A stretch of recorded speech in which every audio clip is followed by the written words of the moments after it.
Hello dear student, let's see this question. Which of the following statement is incorrect for ozone? Ozone यानी कि O3 के लिए हमें incorrect statement बतानी है।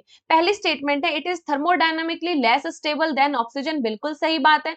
O3 इजीली डिकम्पोज हो जाता है O2 के अंदर बेटा, और यहाँ से हीट इवॉल्व होती है, हीट निकलती, this process is exothermic, so it is less stable. O3 is less stable, less thermodynamically stable, less stable than oxygen, so first statement is correct।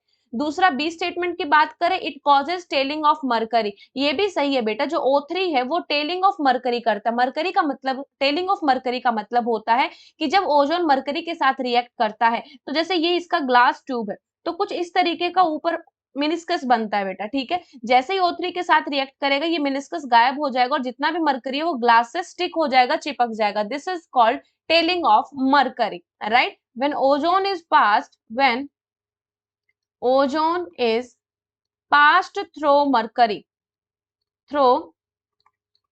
mercury,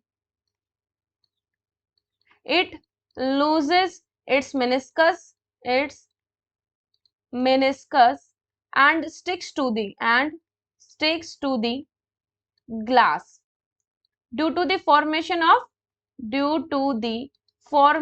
of mercurous oxide. Mercurous oxide की formation की वजह से जो meniscus है वो गायब हो जाता है, खत्म हो जाता है, और जितना भी मरकरी है ये ग्लास से स्टिक हो जाता है। सो O3 ये भी कॉज करता है, इट इज ट्रू। डायमैग्नेटिक होता है ओजोन नेचर में, ये भी ट्रू है। Now D option is it oxidises KMnO4। बेटा O3 और KMnO4 की रिएक्शन करवाई हमने, तो ये कह रहा है कि O3 इसको ऑक्सीडाइज करता है, जबकि आपको पता है Mn का यहाँ ऑक्सीडेशन स्टेट कितना है, +7। मैक्सिमम ऑक्सीडेशन नंबर में जब कोई चीज लाई करती है तो क्या उसका फर्दर ऑक्सीडेशन हो सकता है, impossible. So it does not oxidize KMnO4 because in KMnO4 manganese is already existing in highest oxidation state. So D option is wrong, यानी कि हम बोल सकते हैं कि option D is correct, D statement is incorrect. I hope this is clear, best of luck.